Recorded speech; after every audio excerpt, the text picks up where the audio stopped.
Okay.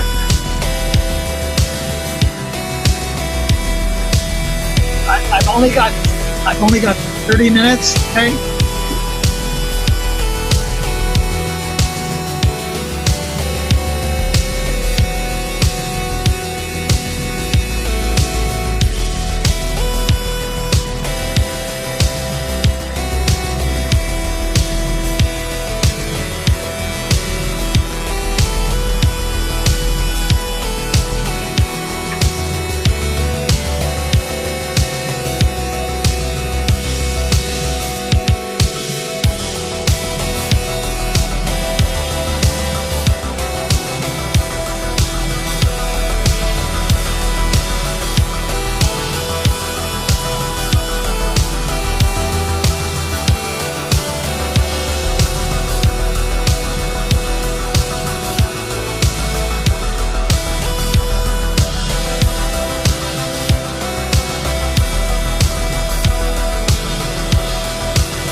Greetings, economists. Welcome back to Disenthrall. I will be Patrick Smith today. We're going to get straight into it. Today, we have, if it moves, privatize it. If it doesn't move, privatize it. That's it. Everything either moves or doesn't move, privatize everything. A professor at economics at Loyola University in New Orleans, a senior fellow at the Mises Institute, author of 500 articles in professional journals, 24 books, and thousands of op-eds. Bloch is a leading Austrian school economist and an international leader of the freedom movement. Welcome back to the show, sir. It's always a pleasure to talk with you. Well, thanks for having me back. It's always a pleasure to be with you. Cool. So we have a short amount of time today. This is actually, this got started by one of my viewers. I was talking about an economic concept that I had read involving inflation in a book called Confessions of an Economic Hitman. And let me just kind of give you the summary of it real quick, and then hopefully you can educate me as to if it's true or not. So in this book, we have a guy that ostensibly worked for the CIA, and he was sent out to other countries that might have been causing problems for the United States. For example, maybe they were being too responsible with their country's currency and were sort of underinflating the United States, making the US dollar look bad. Or maybe they were causing some military issue for the United States. Maybe they weren't playing ball or releasing a criminal or doing something that the United States government wanted. And so it sent out these so-called economic hitmen, which basically moved in and they would say things like, hey, your public schools are terrible compared to the rest of the world's. Let us provide you a loan. Or let the central money banks provide you a loan so that you can build a whole bunch of new schools or a new power plant or all sorts of new, very expensive infrastructure projects. And the terms on these loans would, appear great in the beginning, but, eventually when it was obvious that the countries could never pay their loans, then it would allow the central banks to sort of have large amounts of power over these countries to sort of get the political favors militarily, monetarily that the United States wanted out of the countries.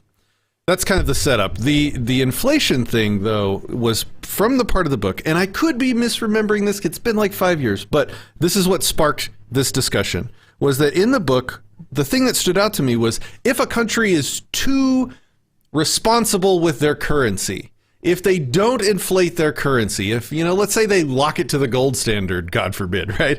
Something like that, then that endangers the US dollar. Which is a weird thing to say. Like, how could somebody else being responsible with their money be a threat to the United States or to the U.S. dollar? Well, it's because of sort of a relational value between currencies, and this is what kind of clicked for me, and what I would love for you to either correct me on or back up with actual reasoning from an economist standpoint.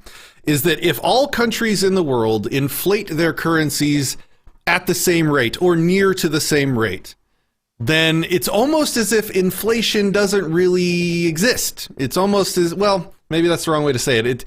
Like, it can go on forever would be another way of saying it. Like, the doom and gloom that we've been hearing my entire life for, I don't know, 30, 40 years now is that, one day it's going to be the Weimar Republic and, we're going to be wheelbarrowing cash up the street to buy bread. Because, the US dollar has crashed. And what does that mean? Well, in relation to the other currencies in the world, that would be the US dollar being valueless in comparison to the other currencies. So does that make sense? Does anything I'm saying make sense? Yes, a lot of what you say makes sense. By the way, I don't like to brag, but I am very, very wealthy. Okay. I have a $10 trillion note from Zimbabwe. Are you now impressed with my great wealth? It's amazing. Zimbabwe has inflated till the cows come home. I'm not sure what the right expression is, but Zimbabwe has inflated to a great degree. And relatively speaking, the U.S. has not. Mm-hmm. So Zimbabwe loses out in all sorts of balance of payments difficulties. But let's suppose that the U.S. Inflates at the rate that they're now doing, which is not Zimbabwean, but much higher, say, than Switzerland. Mm-hmm. And let's suppose that Switzerland doesn't deflate at all. Let's suppose that they have a gold standard. Well, then we're going to have a negative balance of payments problem, and we're going to be in trouble vis-a-vis Switzerland, just as Zimbabwe is in trouble vis-a-vis the United States. But let's get back to your point. Suppose all countries inflate at the same rate. Mm-hmm. Well, then, by definition and by golly and by definition, we don't have any balance of payments problems. But does that mean that we don't have any problems? And I think we do, because inflation is a difficulty. What it does, in effect, it steals money from people on fixed incomes. Okay. If I'm closer to retirement than you are, I'm a bit older than you. I'm not retired yet, but suppose I'm on a fixed income and I get $100,000 a year. Pick a nice round number. It's divisible by all sorts of things, and it's a nice hefty sum. But and nowadays it buys me $100,000 worth per year. But if we double the price level because of inflation, all of a sudden it's worth $50,000. Whereas you young kid, you're still working, and your salary is, say, doubled. Now, it doesn't always go that way. It's not exactly proportional. Your salary might not double. It might go up by 110%, who knows, or 90%. But the point is, you're still in the market, so your salary is rising. Maybe more, maybe less than inflation, so maybe you'll gain a little, you lose a little, but I'm going to lose a lot. Mm-hmm. So it's a little, this is the widows and orphans objection to inflation, that it takes purchasing power, not money. I'm still getting $100,000, but the $100,000 doesn't buy as much. It buys, say, half as much if the prices are double. Well, then I'm in trouble. So that's one problem. It's a little unfair to some people. Another difficulty is, and here you have to bring in Austrian economics. When they increase the quantity of money, what they do is they lower the interest rate.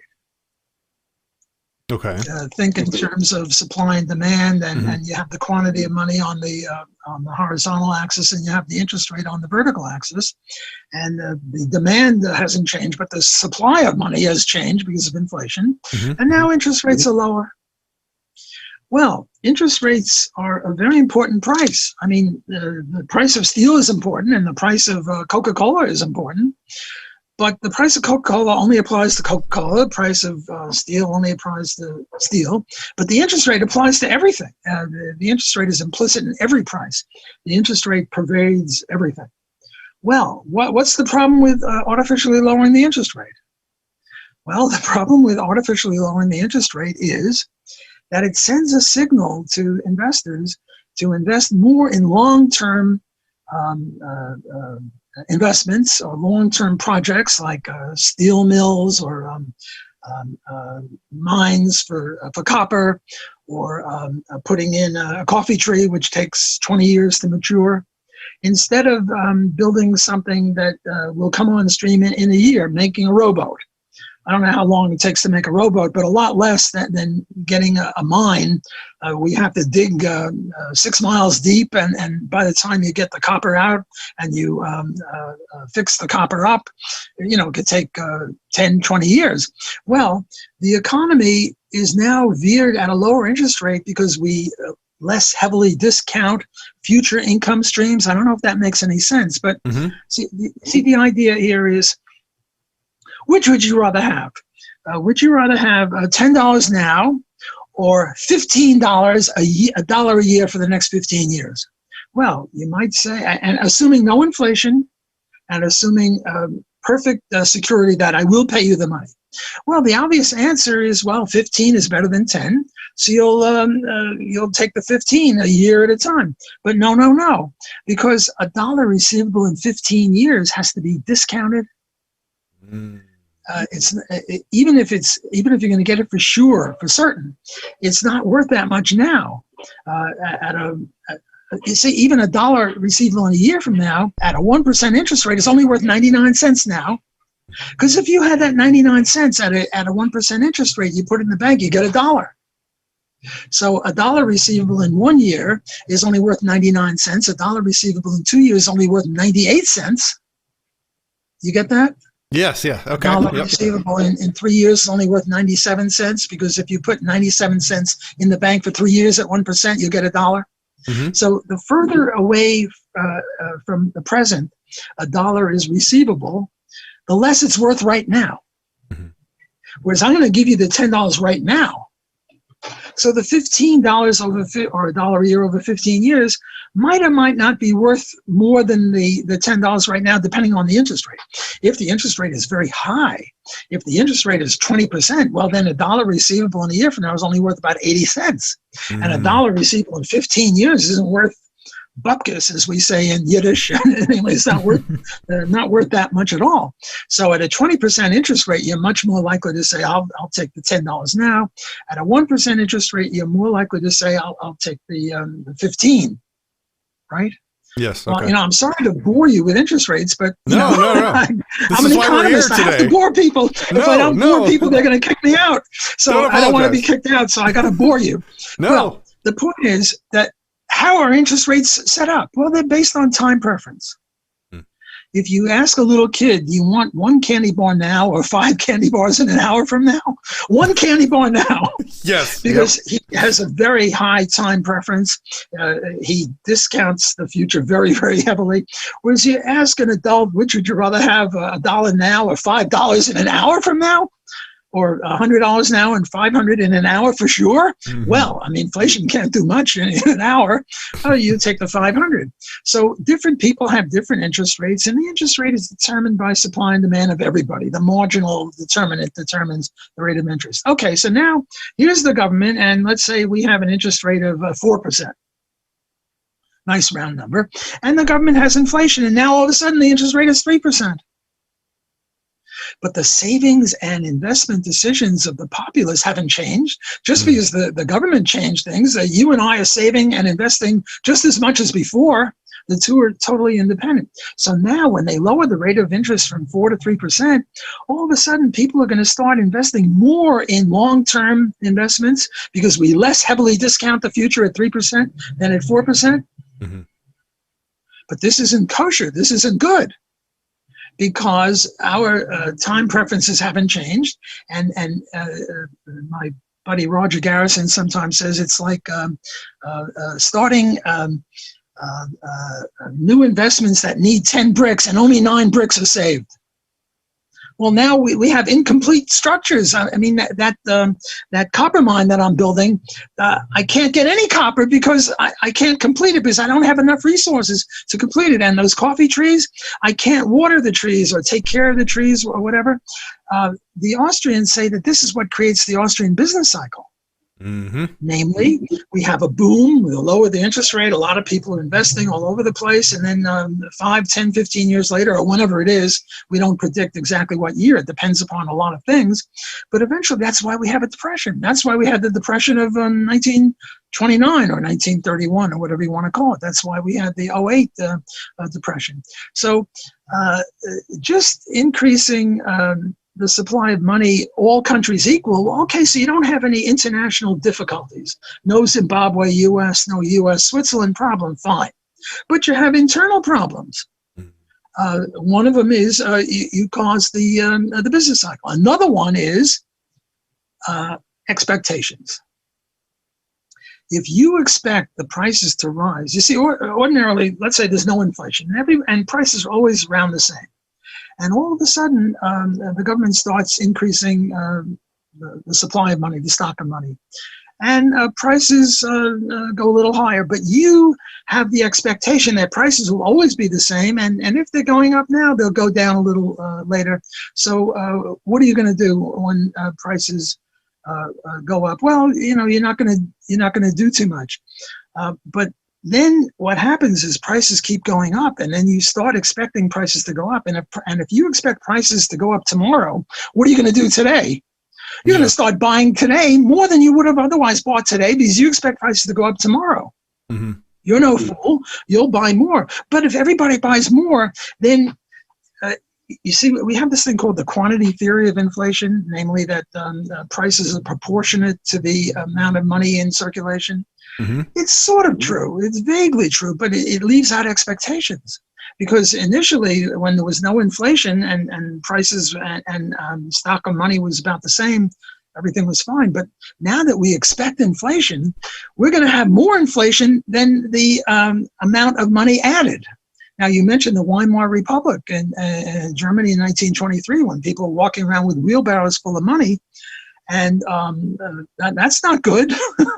Yeah. I mean, what would happen is, people would get paid every hour instead of, nowadays you get paid once a month, once a week, whatever. You got paid every hour because every hour the prices were higher. And what would happen is your wife would come to the factory fence and you would toss over money to her and she'd go out and buy something quickly. This actually happened? Wow. Oh, okay. Yeah. I mean, this is, and now people are busy. Instead of producing goods and services, they're busy worrying about prices rising. So, I mean, I hate to say this, but one of the reasons for the rise of Hitler was the Treaty of Versailles, which was very unfair to Germany. Germany was responsible for everything in World War I. And this led to the hyperinflation of 1923. Because they had no money, and they foolishly thought that the way to have prosperity was to inflate their way out of their difficulties. And when you had this hyperinflation of 1923, there was havoc. And you got a demagogue, and Hitler, God bless him, so to speak, was a great demagogue, a great speaker. I mean, you have to give the devil his due. Hitler was a great speaker. I mean, I don't speak German. It doesn't matter to me, but he convinced a lot of people that, the Weimar Republic was no good. We had hyperinflation. And, there are historians, economic historians, who say that if we hadn't had the Treaty of Versailles and we hadn't had the hyperinflation, Hitler would have been a house painter. So, I don't want to blame inflation, Biden's inflation, for the next Hitler. I'm not going that far out on a limb. On the other hand, I'm not going to deny it either. The point is that inflation is a very vicious, nasty sort of a thing. And just because all the countries inflate at the same rate, which they never do, but suppose they did, arguendo, well, there are other problems. There's the problem of unfairness to people on fixed income, the problem of depressions. The business cycle keeps going up and down because of that. And then these problems of you get a demagogue, or you get a Hitler, or you get the political system goes berserk. So those are three problems of inflation. Look, if inflation were really the way to get wealth, Zimbabwe would be the richest country in the world. Zimbabwe isn't the richest country in the world. I mean, you just can't turn the printing press or have fractional reserve banking or whatever the way of increasing the money is. I mean, it's sort of like the minimum wage. Bernie Sanders wants to have minimum wage. He wants to make it $15 an hour, and he thinks that that's the way to have prosperity and help the poor people. Well, if it was such a great idea, why stop at 15?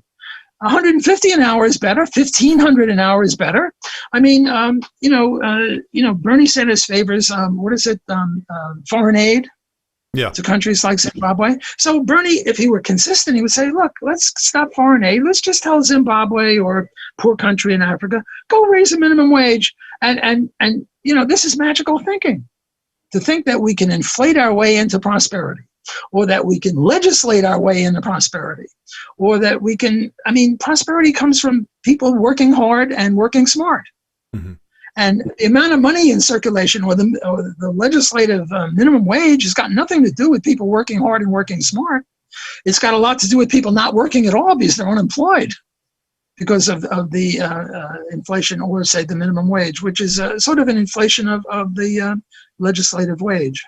Okay, so it's imperative to me that I'm respectful of our time agreement. So we have about 8 minutes left. I would like to spend half of that on just sort of summarizing an impossibly complicated topic that you've given us an overview of. Would you agree that if all the countries inflate at the same rate, that none of them will sort of fall into a Weimar Republic situation? Is the doom and gloom that I've been growing up with for the past 30 years? Have they found a way to beat that? Have they found a way to continue to have their cake and eat it too, to inflate, to pay for everything they want to, as long as nobody steps out of line, or no? No. We'd all be in the Weimar Republic. In other words, there'd be no, take three countries that I'm mentioning, Switzerland, Zimbabwe, and the United States. We all inflate at the same rate. There's no balance of payments problem. But we all are unfair to people on fixed incomes. We all suffer from a business cycle. We all get into wheelbarrows full of money kind of things equally. Okay. So all that everyone inflating at the same rate obviates is international relations. But we're all in deep, dark trouble. Look, suppose we all raise the minimum wage to $150 an hour. We'd all have vast unemployment. Mm-hmm. And now what we're going to do is double and double again the rate of inflation. We all have those three problems that I mentioned. The only thing that we get out of is international the relations between the places. Well, look, forget about Zimbabwe and Switzerland. Let's just talk about the 50 states of the United States. There are 50 states of the United States, and we all inflate at the same rate because the government is doing it for us. Thank God we have the Fed. I'm kidding. So we don't have any problems of Wyoming vis-a-vis Louisiana. Right. Fine. But Louisiana and Wyoming and the other 48 states all have the problem of the three problems that I mentioned: unfairness to people on fixed incomes, the business cycle, and the Weimar Republic threat. Yeah. Okay. Got it. That's very enlightening. I appreciate your time and brain power on that. Thank you very much. It's something that I've been thinking about for years. I would like to spend the last several minutes that we have with you sort of advertising. I was honored by you to be able to perform the audiobook for Defending the Undefendable 2. It was an excellent read. I really I've enjoyed all of the Defending the Undefendable books. There's a link in the description to this video wherever you're watching it that will take you to Amazon so that you can purchase either the book or the audiobook of that.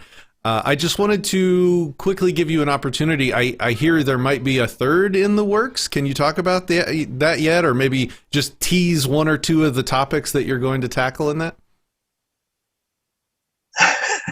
Yes, there is a third one that is coming out this year, I think. I'm not sure. It's been at the publishers for a few months. They take their time. They do a good job. They get it all done. And I'm hoping that you'll do an audio book for that one as well. And I would love to. I would so love to. Yes. And right now I'm working on Defending 4. But I'm just doing the barest beginnings of it. And it takes a year or two to get the thing going. So let me just describe what all four of these books have in common. What they all have in common is I'm supporting libertarianism. I'm a libertarian. Sue me. I'm a libertarian. And what is libertarianism? It means non-aggression principle. Keep your mitts to yourself. Don't be grabbing other people with their property without their permission. If you're in a boxing match, it's okay to punch the guy above the belt because he's agreed to be punched, and so have you. And we have to have a theory of property rights because I have this blue shirt. And oh, wait, I stole this blue shirt from you yesterday. So if you come over now and grab it, you are not the thief. I'm the thief. So we have to have a theory of property rights, which is based on homesteading and voluntary interaction, buying and selling, any voluntary interaction. And the third one is free association. Nobody should be compelled to associate with anyone against his will.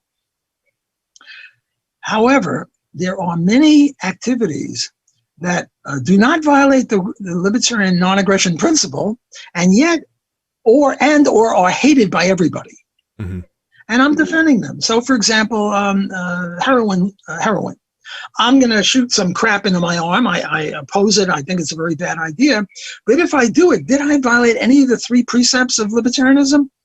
No. So I'm defending the drug taker, the drug user, the drug producer, whatever. Doesn't mean I favor the midget tosser. Itself. I'm sorry, I can't hear you. The midget tosser, that was one of my favorite chapters.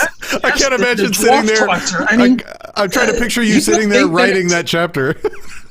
Now, the dwarf tosser is a person your size or my size who takes a dwarf who's 4 feet tall or 3 feet tall, and they toss him and they try to throw him through a basketball thing or use him as a bowling ball, whatever. Or they have a race to see who could throw the dwarf the furthest, like a shot put. Yeah. Well, this is demeaning. It's disgusting. I wouldn't support that. But does it violate any of the principles?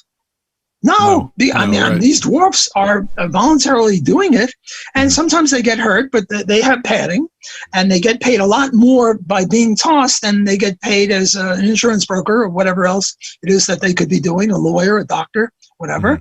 Mm-hmm. And yes, they wouldn't want their kids to see it. It's demeaning, but should it be illegal?